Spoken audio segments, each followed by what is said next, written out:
forest was silent, except for the faint whistle of wind weaving through the pines.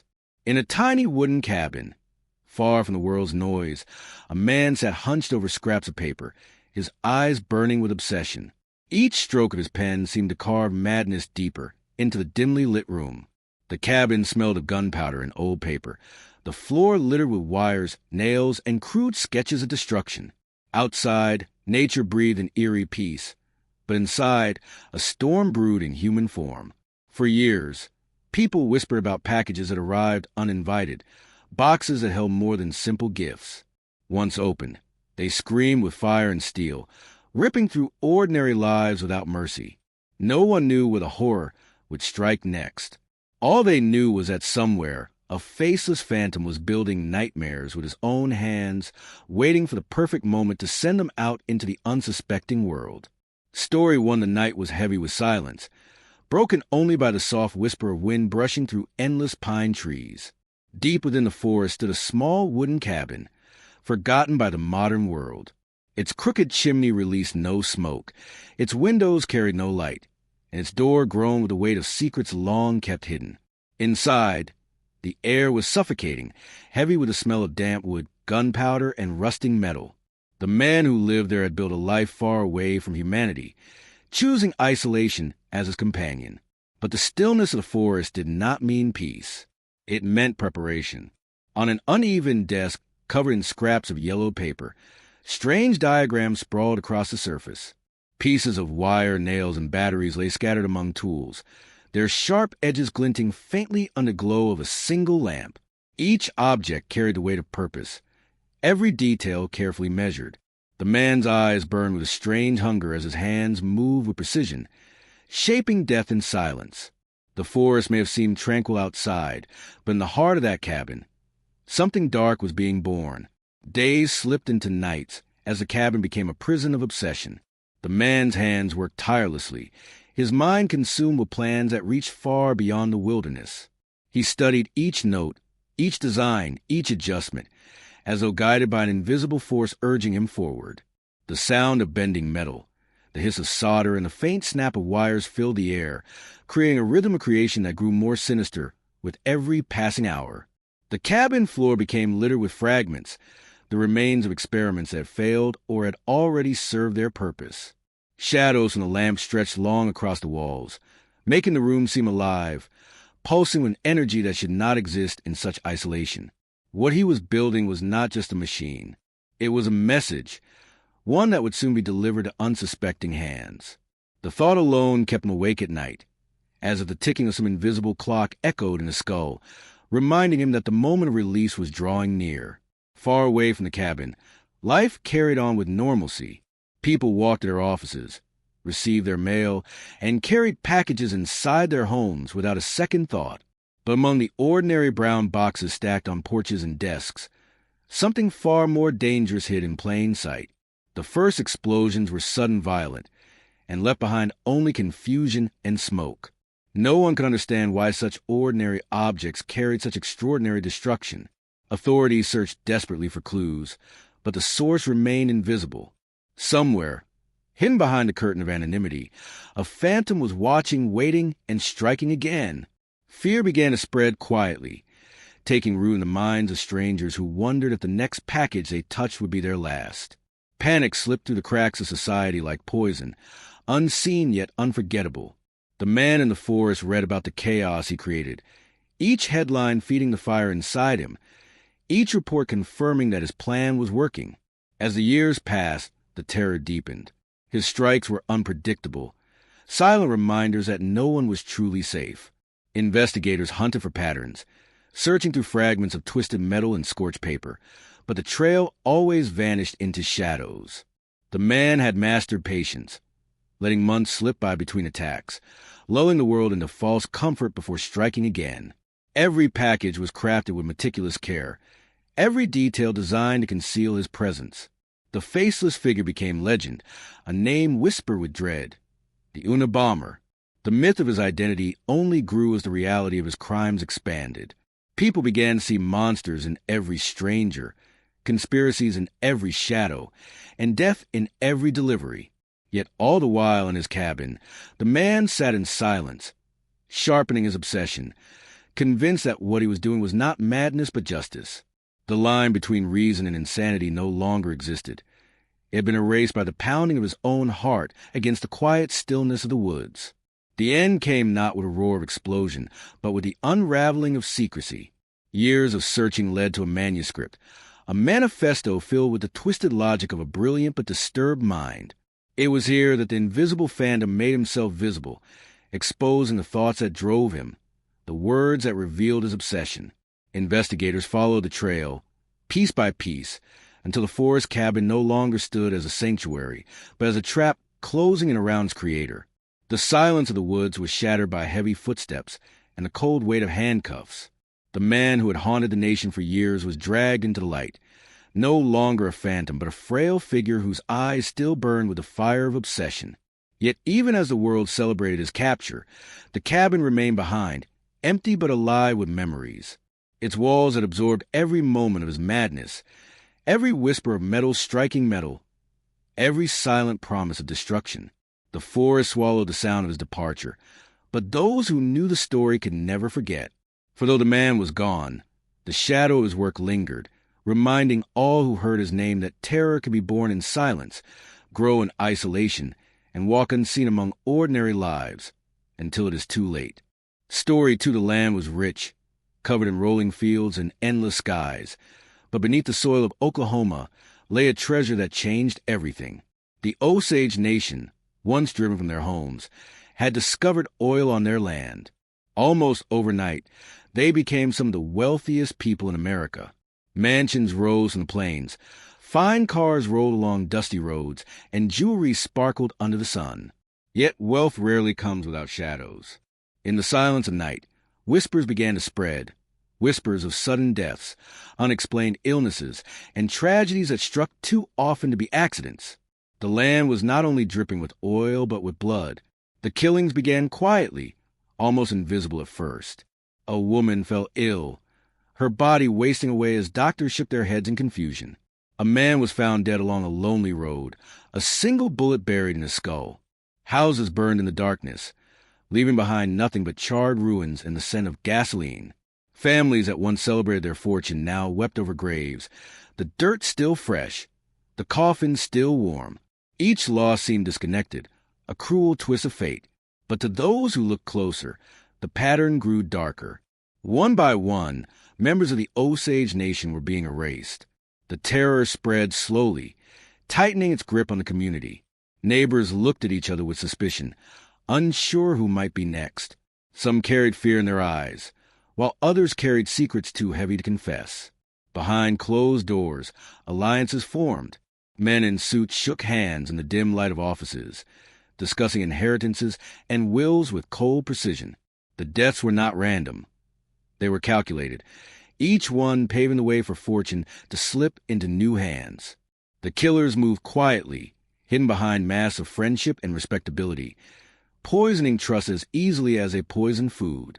And through it all, the oil continued to flow, black rivers feeding the greed that drove the darkness forward. Authorities at first turned a blind eye, dismissing the murders as accidents, refusing to connect the dots. But the bodies piled higher, and the cries of the Osage people grew louder, echoing with desperation. It was then that outsiders finally took notice. The newly formed Bureau of Investigation sent men into the heart of Oklahoma, agents who walked cautiously among the townsfolk, pretending to be allies but watching every movement with careful eyes. Files filled with photographs of bodies, records of explosions, and testimonies from survivors who dared to speak. The deeper they dug, the more the soil reeked of corruption. The killers were not shadows hiding in forests. They were respected figures, men of influence, men whose hands were already stained with blood disguised as power. The truth unraveled slowly, a web of betrayal that shocked even the most hardened investigators. Friends had plotted against friends, husbands against wives, guardians against the very people they were meant to protect. Poison had been slipped into bottles, matches struck against barns, and guns pressed against skulls, all in the pursuit of wealth. The Osage murders were not crimes of passion but crimes of greed, as systematic and chilling as any ghost story whispered in the dark.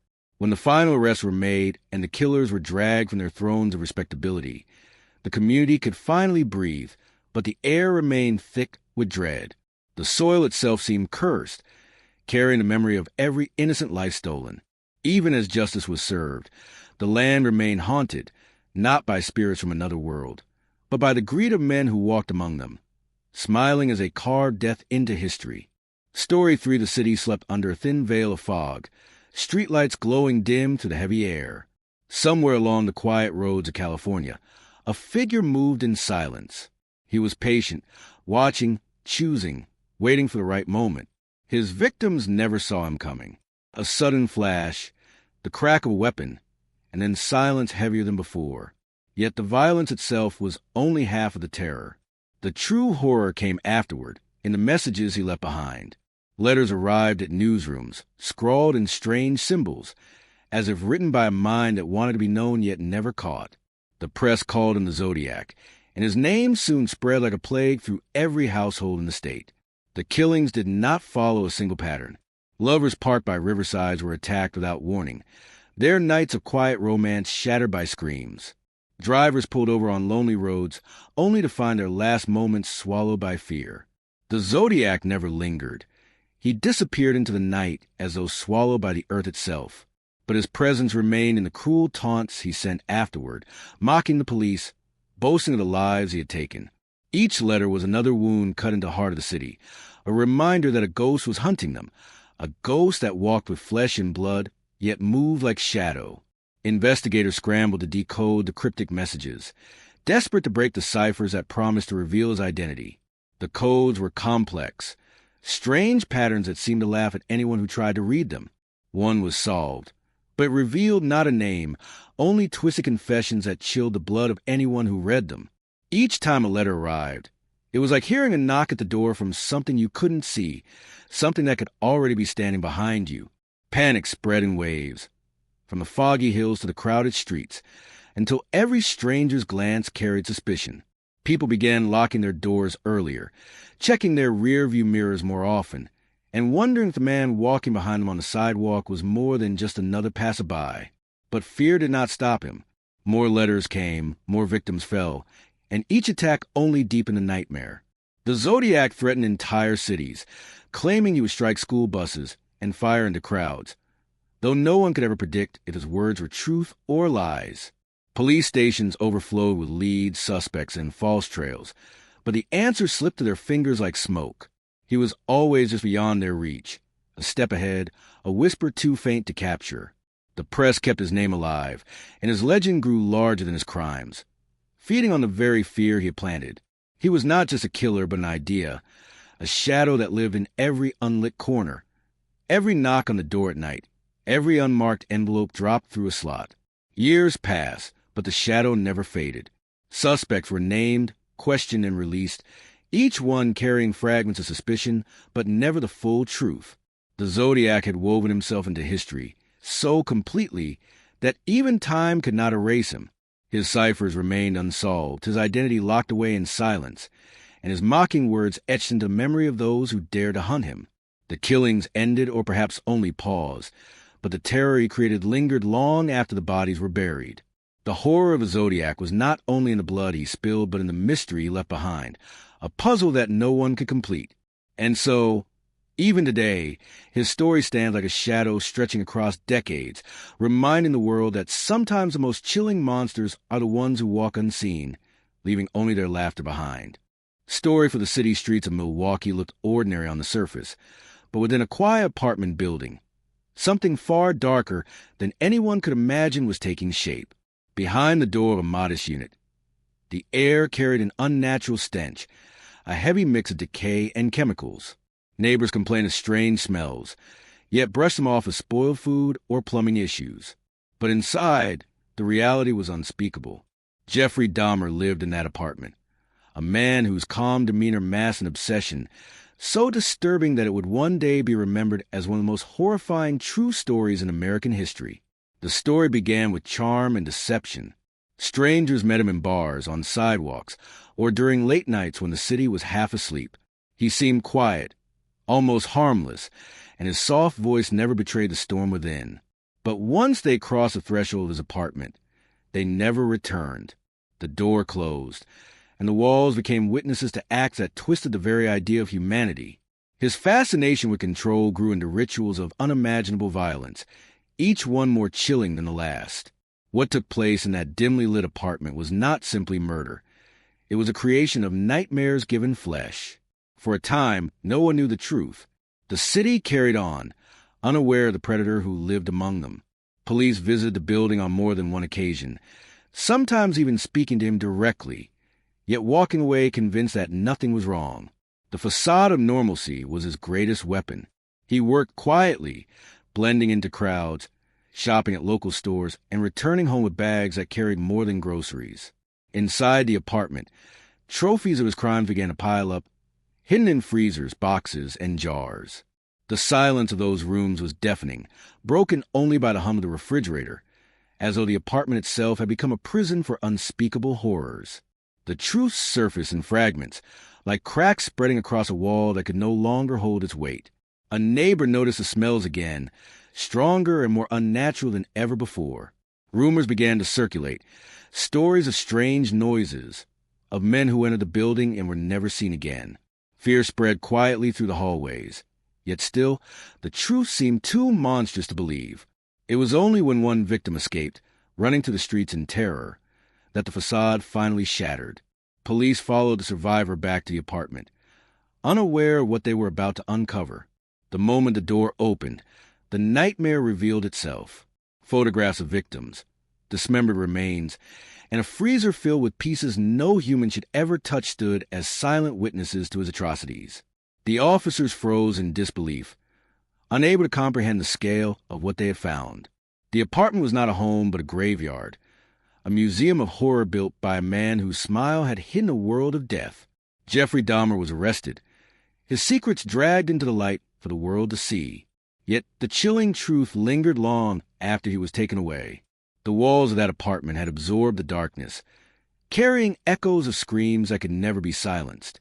The city was left to confront the fact that evil had lived quietly among them, dressed in the skin of an ordinary man, reminding everyone that the most terrifying monsters are not from stories or legends, but from behind the doors we walk past every day. Story-fied the city of Los Angeles glittered with neon lights and the promise of fame, but beneath the surface, shadows stretched long across its streets. In January of 1947, those shadows swallowed a young woman named Elizabeth Short, who had come to Hollywood chasing dreams of stardom. She drifted through the nightlife, seen in diners, bars, and hotel lobbies, a face both radiant and mysterious. Yet within days, her name would become one of the most infamous in history, spoken not with admiration but with horror. The newspapers would call her the Black Dahlia, a symbol of beauty forever tied to unspeakable tragedy. It began with an ordinary morning. A mother walking with her child noticed something strange in a vacant lot. At first, it seemed like a mannequin discarded in the grass, pale and lifeless. But as she drew closer, the illusion broke. The body was real. Elizabeth Short lay severed in two, her skin ghostly white from the draining of blood. The brutality was unlike anything the city had ever seen. Her face had been mutilated, carved into a permanent smile that twisted her beauty into something grotesque. The image burned into the minds of all who saw it, a sight so horrifying it spread fear through every corner of Los Angeles. The investigation began at once, but answers proved elusive. The crime scene offered no clear trail, no footprints in the soil, no sign of struggle. It was as though the killer had staged the body deliberately, placing it in public view to ensure it would never be forgotten. The newspapers feasted on the story, printing photographs of Elizabeth's face before her death, contrasting them with lurid descriptions of the condition she was found in. Readers devoured every detail, the city buzzing with rumors and speculation. The horror of the Black Dahlia was not just in the murder, but in the way it consumed the imagination of an entire nation. Suspects emerged quickly, each man more suspicious than the last.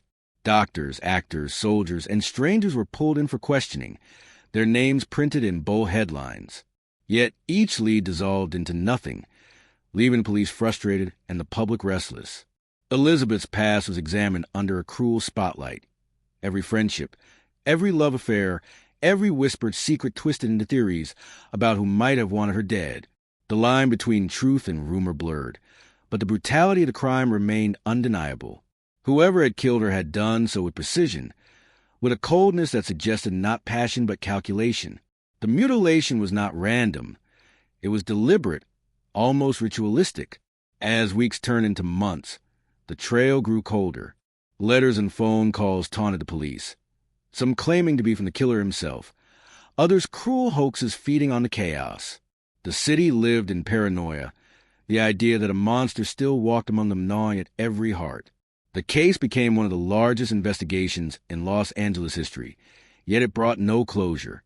The face of Elizabeth Short, smiling in photographs, yet forever tied to the image of her mutilated body, haunted detectives long after the evidence had gone stale.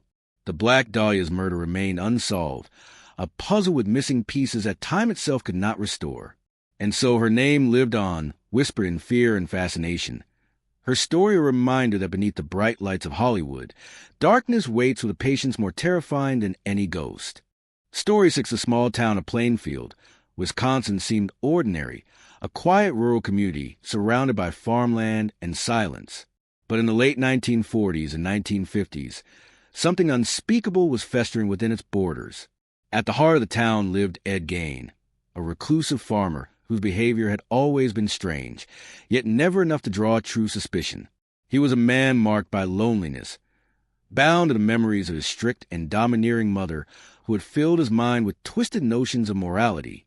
To neighbors, he appeared eccentric but harmless, a solitary figure who moved quietly through town. None could have imagined the horrors that lay hidden inside his farmhouse. It began with disappearances. A shopkeeper vanished without a trace, leaving behind only questions. People whispered of missing women, of shadows that seemed to linger too long near lonely roads. The police investigated but found little, chalking it up to unfortunate accidents or runaway cases. Yet beneath the soil of Plainfield, the truth was darker than anyone could comprehend. Ed Gain's farmhouse stood as a silent prison of nightmares, its doors closed to the outside world, its windows veiled with grime. Those who entered never returned. What seemed at first to be an isolated mystery would soon unravel into one of the most disturbing discoveries in American history. The revelation came one cold November night in 1957, when investigators searching for the missing shopkeeper arrived at Gain's property. They expected to find clues, perhaps a trace of evidence linking him to the disappearance.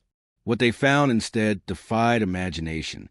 Inside the farmhouse, the air was thick with decay, a stench so overpowering it forced men to cover their mouths. As flashlights cut through the darkness, the beams revealed horrors that no mind could forget. Human remains were scattered throughout the house, fashioned into grotesque trophies. Skulls had been turned into bowls, skins stitched into lampshades, and chairs covered in the leather of human flesh. The missing shopkeeper's body hung lifelessly, butchered with the precision of someone who treated death not as crime, but as craft. The investigators stumbled from room to room, each discovery worse than the last. Drawers revealed faces carefully preserved, wardrobes hung with garments made from skin, and boxes filled with bones. It was not merely murder. It was desecration, obsession, and madness woven into the walls of the farmhouse itself. The home had become a workshop of horror, a place where Ed Gain's fantasies blurred the line between life and death, between memory and reality. His crimes were not driven by simple violence, but by a desire to recreate his mother, to rebuild her presence through the bodies of others. The farmhouse was a shrine to insanity, each artifact a testament to the darkness that lived within him. The town of Plainfield reeled in shock. Ordinary people who had once waved to Gain in passing now found themselves haunted by the knowledge of what he truly was. The media swarmed, printing details so grotesque that they seemed almost unreal, yet the evidence spoke for itself. Ed Gain confessed to exhuming graves, stealing bodies, and crafting his twisted collection from the remains of the dead. He admitted to murders, his voice calm, detached, as though recounting everyday chores. The small community that had once seemed safe now stood as the birthplace of a nightmare that would echo for generations. The farmhouse was burned to ground by townspeople who could not bear its presence, but the images of what had been found there could never be erased. The story of Ed Gain spread far beyond Plainfield, seeping into books, films, and nightmares across the world. He became the inspiration for fictional monsters that carried his darkness into popular culture, but the reality was far more chilling than any movie could portray. His name was etched into history not as a man, but as a symbol of the horrors that can grow in silence, hidden behind ordinary faces and quiet lives. Even now, the thought of that farmhouse, filled with relics of the dead, lingers like a shadow across the memory of America. It is a reminder that true horror does not always come from legends or folklore, but from the hidden corners of reality, where a lonely man once turned his grief into something far worse than madness.